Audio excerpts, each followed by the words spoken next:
Hello बच्चास, good morning. और shares को एट ए ग्लांस पढ़ाया, प्रीवियस वीडियो आपने देखा होगा। अब तो भाई मैं इस तरीके से आपके लिए डिजाइन कर दे रहा हूं, बस कान में लगा दो और एक एक पॉइंट आपकी बुक का कवर कर रहा हूं, एक एक पॉइंट आपकी बुक का कवर कर रहा हूं। और दिमाग में न केवल बोर्ड है बल्कि आपकी अगली मंजिल है, that is CUET, that is CUET. ठीक है ना बच्चा? और सर आप ये क्यों दिल्ली यूनिवर्सिटी के पीछे इतना पड़े रहते हैं? और भी तो प्राइवेट अच्छे कॉलेजेस हैं बेटा। ऑनर्स ऑनर्स कोर्सेज सिर्फ दिल्ली में है बच्चा, और कहीं ऑनर कोर्स नहीं है। और ये ऑनर्स कोर्स की बहुत रेपुटेशन है, बहुत। दिल्ली के टॉप 5 सर 6 7 8 कॉलेज 10 कॉलेज तक भी आप मैनेज कर लें, it is better than these private दुकानों से बेटा। प्लस आप सोच को तो देखिए, what fees these private colleges are charging. Look at them, क्या चार्ज कर रहे हैं आप पर। On the country look at Delhi university, sir इतनी स्पेशल डिग्री, पौड़ियों के रेट आपको। तो मेरे लिए तो दिल्ली यूनिवर्सिटी हमारे कॉमर्स साइड का IIT final destination, rest is कम। चलिए, आप जो भी सोच रहे हैं बेहतरी सोच रहे होंगे बेटा। प्रीवियस लेक्चर में मैंने कवर की सर जी करीब करीब 12 और 13 पॉइंट्स कवर किए शेयर्स की थ्योरी को लेकर। आज फिर उसी को कंटिन्यू कर रहा हूं, theory of shares at a glance by Sharad Gaur. Precisely पूरी थ्योरी कवर कर रहा हूं, बिकॉज लॉ है सर, बना के तो कुछ कर नहीं पाओगे, जो है वो है, इसलिए हर चीज को ध्यान देना पड़ेगा। ठीक है बच्चा, शुरू कर रहा हूं।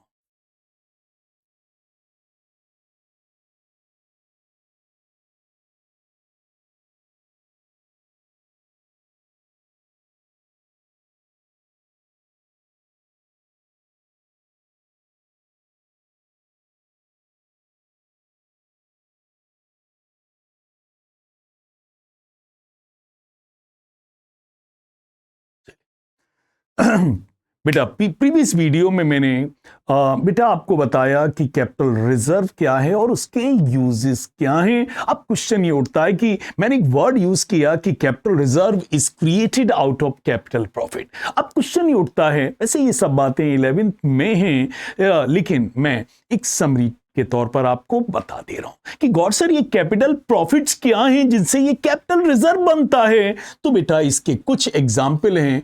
Following profits are transfer to capital reserve. बेटा ये जो प्रॉफिट्स हैं ये किस में जाते हैं? कैपिटल रिजर्व में। जैसे प्रॉफिट प्रायर टू इनकॉर्पोरेशन, भैया कंपनी बनाने से पहले जो बिजनेस के प्रॉफिट्स हैं, इनकॉर्पोरेशन से पहले के प्रॉफिट्स हैं बेटा, वो कंपनी के बनने के बाद किस रिजर्व में डाले जाते हैं? They transfer to capital reserve. Okay, profit on sale of asset, profit on sale of asset, यदि किसी असेट्स को बेचने से बेटा प्रॉफिट हो जाए तो हम इसको किस में डालेंगे? कैपिटल रिजर्व में। Profit on forfeiture of shares, यदि हमने कंपनी ने शेयर्स को फॉरफीट कर लिया है, रिटेन कर लिया है, तो बेटा जो भी फॉरफीचर से प्रॉफिट होगा will transfer it to the capital reserve. Next one is profit on redemption of debentures and preferences. माना किसी कंपनी ने, रिडम्पशन का मतलब होता है रीपे करना, पैसे वापस करना। माना किसी कंपनी ने डिबेंचर्स का रिडम्पशन किया है और या प्रेफरेंस शेयर्स का रिडम्पशन किया है, और रिडम्पशन मींस रीपे किया है, उनका पैसा रिडीम किया है, उनका पैसा वापस किया है, और वापस करने के दौरान कंपनी को कोई प्रॉफिट हो जाए तो it will be transfer to the capital reserve. Okay, and premium on issue of securities, और बेटा सिक्योरिटीज को इश्यू करते समय जो प्रीमियम होता है बेटा, it is called security premium. आप इसको भी किस नेचर का रिजर्व समझिए? कैपिटल रिजर्व ही समझिए। चलिए सर इसके लिए तो अलग अकाउंट होता है तो मैं इसको हटा देता हूं, बट 4 तो याद रखने पड़ेंगे। बताइए, इनकॉर्पोरेशन से पहले का profit is capital profit and it is transfer to capital reserve. Sir ji assets बेचने से प्रॉफिट हो जाए तो sir it is transfer to capital reserve. Sir shares forfeit कर लें और प्रॉफिट हो जाए it is transfer to capital reserve. Sir ji profit on redemption of debentures and preference shares, भैया प्रेफरेंस शेयर्स या डिवेंचर्स के रिडम्पशन से प्रॉफिट हो जाए it is transfer to the capital reserve. बच्चा आप सभी जानते हैं शेयर्स दो तरीके के होते हैं, equity share and preference shares. Is it clear? बेटा आप जानते हैं इक्विटी शेयर्स मींस पापा का पैसा, प्रेफरेंस शेयर्स मींस घर का लेकिन चाचा का पैसा। इक्विटी शेयर्स मींस पापा का पैसा, प्रेफरेंस शेयर्स इज अ चाचा का पैसा। इक्विटी शेयर्स पर डिविडेंड का रेट कभी मेंशन्ड नहीं होता, प्रेफरेंस शेयर्स के नाम के आगे रेट ऑफ डिविडेंड लगाओ। मतलब इक्विटी शेयर्स का क्या रेट ऑफ डिविडेंड होगा कुछ अता पता नहीं है, बट प्रेफरेंस शेयर्स का रेट ऑफ डिविडेंड फिक्स्ड होता। इक्विटी शेयर्स पापा का पैसा जिंदगी के साथ भी जिंदगी के बाद भी, और प्रेफरेंस शेयर्स इस चाचा का पैसा। It can be taken for a maximum period of 20 years. Preference shares can be issued for a maximum period of 20 years. Equity shareholders को पैसा प्रॉफिट बचेगा तो डिविडेंड मिलेगा, नहीं बचेगा तो नहीं मिलेगा। लेकिन बेटा प्रेफरेंस शेयर्स को एक फिक्स्ड रेट ऑफ डिविडेंड से रेट से डिविडेंड दिया जाता है। और याद रखना प्रेफरेंस शेयर्स चाचा को पैसा पापा से पहले दिया जाएगा। तो बेटा कभी भी कंपनी डिविडेंड बांटती है तो पहले डिविडेंड प्रेफरेंस शेयर्स को देगी और फिर इक्विटी शेयर्स को देगी, और कभी भी कंपनी बंद होगी तो पहले पैसा वापस प्रेफरेंस शेयर्स मींस योर चाचा जी का किया जाएगा, योर अंकल का किया जाएगा, एंड सबसे एंड में पैसा इक्विटी शेयर्स का वापस किया जाएगा। बच्चा equity shareholders by virtue of papa, by virtue of being the owner of a company, they participate in all the meeting of the company, but preference shareholders company की general meetings वगैरह में participate नहीं करते। तो बताइए sir share capital कितने तरीके की हुई? दो, equity share and preference share. Equity share represents capital, is it clear? It is a papa's money, और इक्विटी शेयर कभी रिडीम नहीं होती। Preference shares is like a uncle's money. Sir ji maximum for a period of 20 years you can take this money. Rate of dividend on equity share is not fixed, but rate of dividend on preference share is fixed. If whenever company will distribute dividend, preference shares holder will be given dividend prior to the equity shareholders. But on the other hand, if a company goes in winding up, preference shares will be paid out first, and thereafter the money of the equity shareholders will be paid. Clear? Okay. तो आइए sir preference shares के बारे में क्या क्या बातें आई? Is it clear? Preference shares को फिक्स्ड रेट से डिविडेंड दिया जाता है। Is it clear? कभी भी कंपनी वाइंडिंग अप में जाएगी तो उनका पैसा इक्विटी शेयर होल्डर से पहले वापस किया जाएगा। प्रेफरेंस शेयर्स किस किस तरीके के हो सकते हैं भैया? पहले हैं क्यूमुलेटिव प्रेफरेंस शेयर्स। कौन से प्रेफरेंस शेयर्स?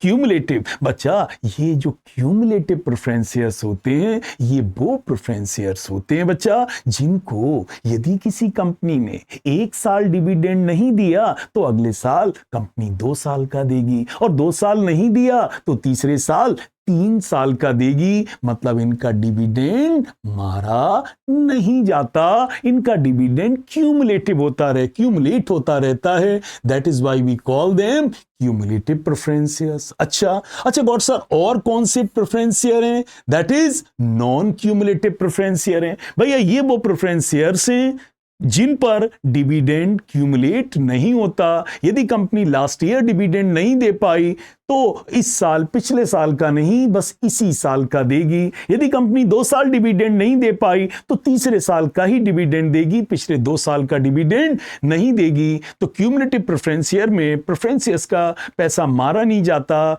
डिविडेंड का पैसा मारा नहीं जाता, वो क्यूमुलेट होता रहता है। और नॉन क्यूमुलेटिव प्रेफरेंस शेयर्स में प्रेफरेंस यदि प्रॉफिट हुआ, यदि किसी साल कंपनी डिविडेंड नहीं दे पाई तो उसका कंपनी का कोई ऑब्लिगेशन नहीं होता कि उसे अगले साल दें, मतलब डिविडेंड क्यूमुलेट नहीं होता, that is why we call them non cumulative preferences. एक और कैटेगरी है बेटा पार्टिसिपेटिंग प्रेफरेंसेस। कौन से प्रेफरेंसेस? पार्टिसिपेटिंग प्रेफरेंसेस, वो प्रेफरेंसेस जिन्हें ना केवल क्या मिलता है, फिक्स्ड रेट ऑफ डिविडेंड मिलता है, बल्कि पार्टिसिपेशन इन सरप्लस प्रॉफिट भी मिलता है।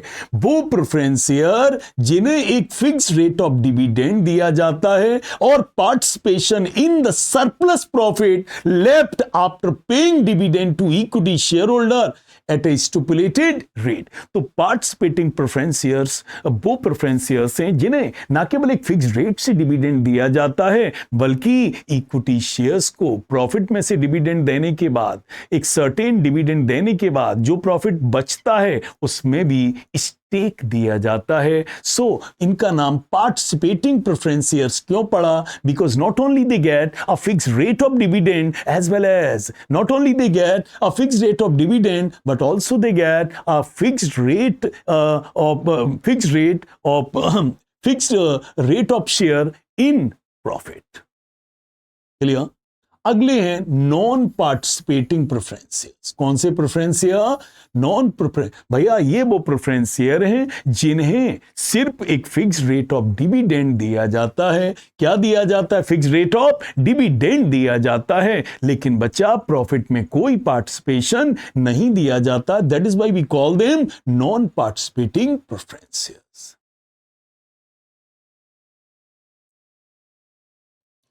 कन्वर्टेबल प्रेफरेंसेस अगला टाइप है, कन्वर्टेबल प्रेफरेंसियर होल्डर्स। भैया ये क्या है? भैया इन्हें राइट मिलता है, कन्वर्टेबल प्रेफरेंसियर्स को राइट मिलता है कि भैया वो आगे चलकर किस में कन्वर्ट हो सकते हैं?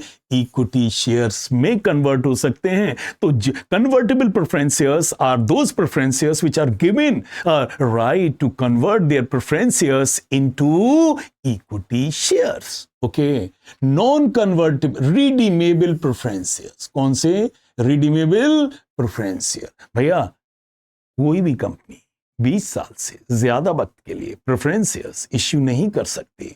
इसका मतलब प्रेफरेंसियर हमेशा रिडीमेबल होते हैं, मतलब उन्हें रिडीम किया जाता है। इरिडीमेबल प्रेफरेंसियर्स नहीं होते। तो बताइए रिडीमेबल प्रेफरेंसियर्स क्या हैं? जिन्हें एक फिक्स्ड डेट पर और फिक्स्ड रेट से जो भी स्टिपुलेटेड अमाउंट तय है उनका रिडम्पशन किया जाता है, उनका पैसा वापस किया जाता है। Is it clear? No company can issue irredeemable share। जैसा कि मैंने बता दिया कि preference shares can be issued for a maximum period of 20 years। तो इसका मतलब कोई भी preference shares क्या नहीं हो सकते? irredeemable नहीं हो सकते। बेटा याद रखना, preference shares can be issued for a maximum period of 20 years।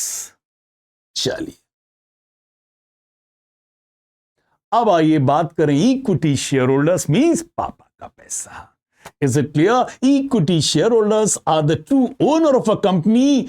They are with the company till its liquidation and winding up. It means equity shares are irredeemable. Equity shares शुरू से लेकर and तक company के साथ रहते हैं और इनको कभी रिडीम नहीं किया जा सकता। हां, कंपनी अपने शेयर बाजार से बाय बैक कर सकती है, लेकिन इक्विटी शेयर्स को कभी रिडीम मींस उनका पैसा कभी कंपनी के लाइफ टाइम में वापस नहीं किया। Okay sir, company can purchase its own share. Company चाहे तो बाजार से मार्केट रेट पर अपने शेयर वापस ले सकती है। सो बायबैक ऑफ शेयर कर सकती है बट रिडीम नहीं कर सकती। Is it clear? Equity share holders के बारे में following points are relevant with regard to the equity share holders. पहली बात क्या है भैया, इक्विटी शेयर होल्डर्स कभी irredeemable sorry, equity share holders हमेशा इरिडीमेबल होते हैं। सर जी, इनको कभी रिडीम नहीं किया जाता। इक्विटी शेयर होल्डर्स का रेट कभी रेट ऑफ डिविडेंड फिक्स नहीं होता है। कंपनी में एंड में जो रेसिडुअल बचता है उसी पर इक्विटी शेयर होल्डर्स का हक है। Is it clear? It is not mandatory for a company to distribute dividend even when, भैया, और ये जरूरी नहीं है कि प्रॉफिट होता और इक्विटी शेयर होल्डर्स को डिविडेंड देना पड़ेगा। कई बार कंपनियां प्रॉफिट होने के बाद भी प्रॉफिट रिटेन कर लेती हैं और इक्विटी शेयर होल्डर्स को डिविडेंड प्रॉफिट होने के बाद भी नहीं मिलता। इसका मतलब डिविडेंड इक्विटी शेयर होल्डर्स को देना कोई मैंडेटरी नहीं है। It is at the discretion of the share holders as well as it is at the discretion of the company. Is it clear? भैया, इक्विटी शेयर होल्डर्स को जो dividend दिया जाता है, भैया, पहले मालूम किसको देना पड़ता है? डिवेंचर्स को इंटरेस्ट, फिर प्रेफरेंस शेयर्स को डिविडेंड, फिर सबको दे दिया। अब जो बचता है वो किसका है? Equity share. तो बताओ भैया, पहले किसको देना पड़ता है? डिवेंचर्स को इंटरेस्ट, फिर प्रेफरेंस शेयर्स को, फिर सबसे एंड में अब जो बचा है वो सब किसका है? इक्विटी शेयर होल्डर्स का। Is it clear? ऐसे ही माना कंपनी कभी वाइंडिंग अप में गई तो पहले पैसा किसका वापस किया जाएगा? डिवेंचर्स का, के बाद प्रेफरेंस शेयर्स का, एंड सबसे एंड में यदि बचेगा तो इक्विटी शेयर होल्डर्स को मिलेगा और नहीं बचेगा तो नहीं मिलेगा। तो सबसे एंड में न केवल डिविडेंड मिलता है बल्कि सबसे एंड में लिक्विडेशन या वाइंडिंग अप के समय पैसा भी मिलता है। भैया, एक शेयर्स हैं राइट शेयर्स। कौन से shares? Right shares are those shares which are offered to the existing share holders. Right shares are those shares which are offered to the existing shareholders by virtue of right of preemption. Such rights can be availed or it can be renounced. Sir, नहीं समझ में आया, समझा रहा हूं। माना एक company की ऑथराइज कैपिटल 1 करोड़ थी, 1 करोड़ रुपीस थी। ओके, कंपनी पास्ट में 50 लाख रुपीस के शेयर इश्यू कर चुकी है। जी गौर सर, कंपनी 20 लाख रुपीस के शेयर और इश्यू करना चाहती है। फिर ध्यान से सुनिए, companies authorise capital is rupees 1 crore. Company is already issued share worth rupees 50 lakh and this year company is willing to issue shares of rupees 20 lakhs। तो क्या सीधे पब्लिक को ऑफर कर देंगे? नहीं, ये शेयर पहले किसको ऑफर किए जाएंगे? एग्जिस्टिंग शेयर होल्डर्स को। जो ये 50 लाख शेयर होल्डर्स हैं उनको, 50 लाख रुपीस के जो शेयर होल्डर्स हैं उनको ऑफर किए जाएंगे, क्योंकि इन शेयर्स को हम लोग राइट शेयर्स कहते हैं। और इन शेयर्स को पहले किसको ऑफर करना पड़ता है? एग्जिस्टिंग शेयर होल्डर्स को। और एग्जिस्टिंग शेयर होल्डर्स के इस राइट को क्या कहते हैं? राइट ऑफ प्रीएम्पशन कहते हैं। तो एक company, so right shares are those shares which are issued to existing share holders by virtue of right of preemption. So एक कंपनी यदि वही शेयर जो अब तक इश्यू नहीं किए थे अब इश्यू करती है तो उसे पहले अपने जो एग्जिस्टिंग शेयर होल्डर्स हैं उनको ये राइट देना पड़ता है और इस राइट को राइट ऑफ प्रीएम्पशन कहते हैं। अब एग्जिस्टिंग शेयर होल्डर्स चाहें तो इस राइट को अवेल कर लें और चाहे तो इस राइट को रेनाउंस कर दें। क्लियर? जी sir. Rate of interest on calls in advance बताइए sir, as per table A. बताइए सर, रेट ऑफ इंटरेस्ट क्या है भैया जी? 12% एज पर टेबल ए। क्या है भैया जी?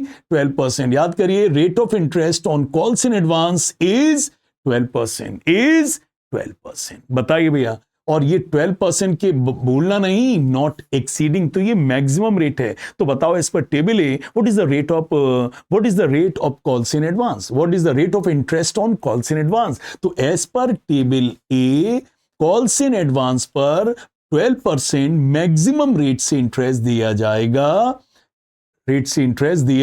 जाएगा। और बच्चा याद रखना, यदि किसी पर्सन ने पैसा एडवांस दिया है तो याद रखना बेटा, चाहे उसने फर्स्ट और सेकंड कॉल का पैसा एप्लीकेशन पर दे दिया है, बट बेटा इंटरेस्ट का मीटर शुरू होगा अलॉटमेंट की डेट से। किस डेट से? अलॉटमेंट की डेट से।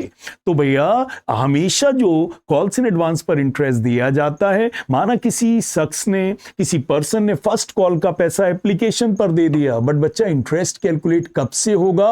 अलॉटमेंट की डेट से। किस डेट से? अलॉटमेंट की डेट से।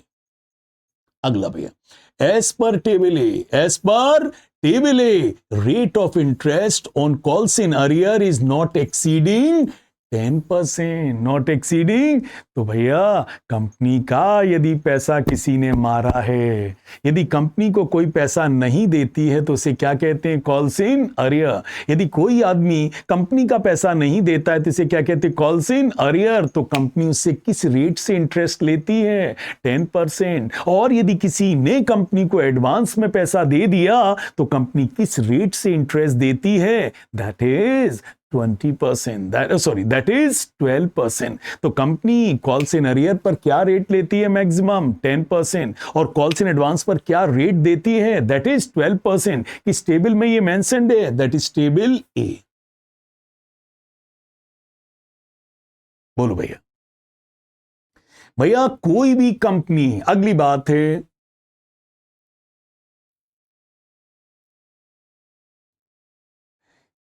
कोई भी कंपनी अपने शेयर्स तब तक अलॉट नहीं कर सकती है जब तक उसे क्या ना मिल जाए? मिनिमम सब्सक्रिप्शन ना मिल जाए। तो यदि कोई कंपनी अपने शेयर बाजार में लाना चाहती है तो तभी वो पब्लिक को शेयर अलॉट कर सकती है जब कंपनी को क्या मिल जाए? Minimum subscription. That is a minimum amount that company should receive. Sir क्या है ये मिनिमम सब्सक्रिप्शन? है क्या? As per SEBI guideline. SEBI का मतलब है, S stands for securities, E means exchange board of India, securities exchange board of India. बताइए, as per SEBI guidelines minimum subscription amount कितना है? 90% ऑफ द इश्यूड अमाउंट। बताइए, तो एक कंपनी यदि 1 लाख रुपए, सर जी, यदि इश्यूड अमाउंट 1 लाख है तो कंपनी को कम से कम कितना मिल जाना चाहिए? 90%। तभी कंपनी को, पब्लिक को शेयर अलॉट करने चाहिए। तो बताइए भैया, बिना मिनिमम सब्सक्रिप्शन के क्या कंपनी शेयर अलॉट कर सकती है? नो। सर ये मिनिमम सब्सक्रिप्शन है क्या? ये this minimum subscription is a minimum amount that company should receive in order to make allotment a valid allotment. Sir, what is this amount? रट लीजिए, 90% of the issued amount, 90% of the issued amount। ठीक है ना जी? Okay.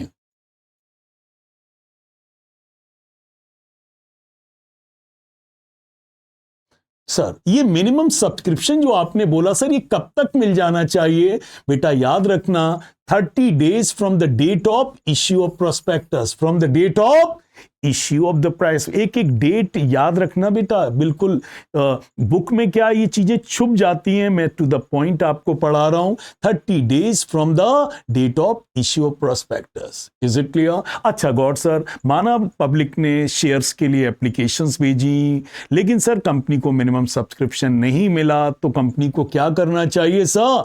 With in 15 days ये पैसा क्या कर देना चाहिए? Is it clear? रिफंड कर देना चाहिए। और यदि रिफंड नहीं किया तो कंपनी को 15% के रेट से क्या देना पड़ेगा? इंटरेस्ट देना पड़ेगा। क्लियर गौर सर? और सर ये बताइए, आपने कहा कि जब भी कंपनी शेयरों पर पैसा लेती है तो वो कितनी इंस्टॉलमेंट में ले सकती है? मैंने कहा बेटा 4 तक ले सकती है। यूजुअली आप क्वेश्चंस करोगे तो देखोगे कि company can ask for some money on application, on allotment, on first call and on second and final call. 4 call में ले सकती। अच्छा गॉड सर ये बताइए, एप्लीकेशन पर कंपनी को कम से कम कितना पैसा मांगना जरूरी है? बहुत इंपॉर्टेंट क्वेश्चन है। So the minimum amount that should be called on application is 25% of nominal value of the share.